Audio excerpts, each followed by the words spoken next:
আসসালামু আলাইকুম ওয়া রাহমাতুল্লাহি ওয়া বারাকাতু। আল্লাহর সাথে ব্যবসা করেছেন একজন সাহাবী। প্রিয় দর্শক, আপনি কি জানেন আজও সৌদি আরবে একটি ব্যাংক হযরত উসমান ইবনে আফফান রাদিয়াল্লাহু তাআলা আনহুর একটি অ্যাকাউন্ট রয়ে গিয়েছে। প্রিয় দর্শক, আপনি কি জানেন উসমান ইবনে আফফান রাদিয়াল্লাহু তাআলা আনহুর টাওয়ারের কাহিনী?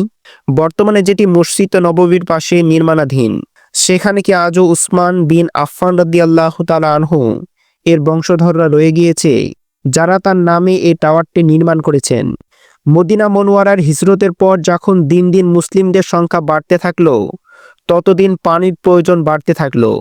মদিনায় যে কূপ থেকে সবচেয়ে বেশি পানি সরবরাহ করা হতো, তার নাম ছিল রোমা কূপ। কিন্তু এই কূপটি ছিল একজন ইহুদির। ইহুদি অত্যন্ত শক্ত দিলের আদমি ছিল। সে এক ফোঁটা পানি হলেও বিক্রি করত। হযরত উসমান রাদিয়াল্লাহু তাআলা আনহু বিষয়টি জানতে পারলেন। তিনি ইহুদির কাছে এসে কূপটি বিক্রয় করার আবেদন করলেন, কিন্তু ইহুদি তা প্রত্যাখ্যান করে বসল। তিনি কূপের অর্ধেক বিক্রি করে দেওয়ার জন্য অনুরোধ করলেন। এভাবে যে কূপটি পালাক্রমে একদিন তার মালিকানায় থাকবে, আর ইহুদি তার মালিকানার দিন পানি বিক্রি করবে। এবার ইহুদি সম্মতি প্রকাশ করল, কারণ সে মনে করল এবার আগের চেয়ে ক্রেতা অনেক গুণ বেড়ে যাবে। আবার অর্ধেক কূপের দাম তো পকেটেই আছে। কিন্তু ঘটনা ঘটল বিপরীত। পানি বিক্রির ব্যবসা মন্দা দেখা দিল। একজন ক্রেতারও খবর নাই। ইহুদি আশ্চর্যের সীমা নাই। ইহুদি অনুসন্ধান করে জানতে পারল যে উসমান রাদিয়াল্লাহু তাআলা আনহু তার মালিকানাধীন অর্ধেক কূপ মানুষের জন্য আল্লাহর ওয়াস্তে ওয়াকফ করে দিয়েছেন। মানুষরা তার মালিকানার দিন ফ্রিতে পানি পর্যাপ্ত পরিমাণ নিয়ে যায়, তাই তার ইহুদির মালিকানার দিন আর প্রয়োজন পড়ে না। ইহুদির তো মাথায় হাত। সে তড়িৎ উসমান রাদিয়াল্লাহু তাআলা আনহুর কাছে গিয়ে পুরো কূপটি খরিদ করে নেওয়ার অনুরোধ করল। তিনি 20,000 দিরহামের বিনিময়ে পুরো কূপটি কিনে নিলেন। পুরোটাই আল্লাহর ওয়াস্তে ওয়াকফ করে দিলেন। কিছুদিন পর তার কাছে একজন সাহাবী আগমন করে দ্বিগুণ মূল্যে কূপটি খরিদ করতে চাইলেন। উসমান রাদিয়াল্লাহু তাআলা আনহু বললেন, এর চেয়েও বেশি মূল্য আমার সামনে পেশ করা হয়েছে, কিন্তু আমি দিইনি। ওই সাহাবী 3 গুণ মূল্য দিয়ে খরিদ করতে চাইলেন। উসমান রাদিয়াল্লাহু তাআলা আনহু বললেন, এর চেয়েও বেশি মূল্য পেশ করা হয়েছে, তারপরেও আমি দিইনি। এবার ওই সাহাবী আশ্চর্য হয়ে বললেন, এইরকম চড়া মূল্য দিয়ে ক্রেতা আমি ব্যতীত আর কাউকে পাবেন না আপনি।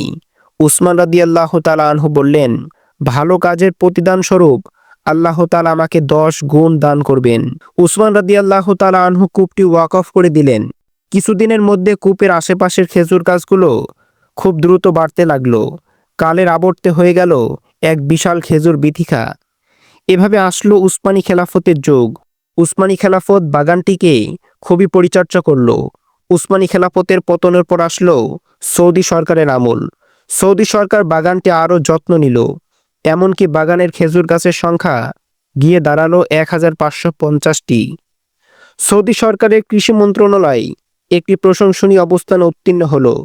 কৃষি মন্ত্রণালয় বাগানের অহরিত খেজুর আরব সহ বিশ্ব বাজারে রফতানি করে বিরাট লাভের অধিকারী হতে লাগলো। লাভের অর্ধেক এতিম এবং ফকির মিসকিনের জন্য ব্যয় করতে লাগলো, আর বাকি অর্ধেক উসমান রাদিয়াল্লাহু তাআলা আনহুর নামে একটি অ্যাকাউন্ট খুলে সঞ্চিত করতে শুরু করলো। অ্যাকাউন্ট পরিচালনা করতে লাগলো স্বয়ং সরকারি মন্ত্রণালয়। এভাবে লাভ শুধু বাড়তেই থাকলো। একসময় অ্যাকাউন্টে এমন পরিমাণ সম্পদ সঞ্চিত হলো যে, যা দিয়ে মসজিদ নববীর পাশে সদর এলাকায় একটি জমি কেনা যাবে। অতঃপর মসজিদ নববীর পাশে একটি জমি কিনে উসমান ইবনে আফফান রাদিয়াল্লাহু তাআলা আনহু এর টাওয়ারের কাজ শুরু করা হলো।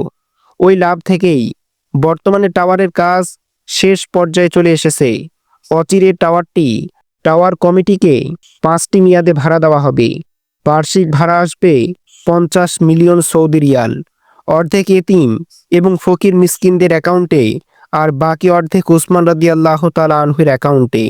প্রিয় দর্শক, খুশির বিষয় হচ্ছে যে জমিতে টাওয়ার নির্মাণ করা হয়েছে, সেই জমিকে চিরস্থায়ীর জন্য উসমান ইবনে আফফান রাদিয়াল্লাহু তাআলা আনহু এলাকা নামে রেজিস্ট্রি করা হয়েছে। ই আল্লাহ তাআলার সাথে ব্যবসার ফল, যে ব্যবসা 14টি শতাব্দী কাল ধরে চলমান।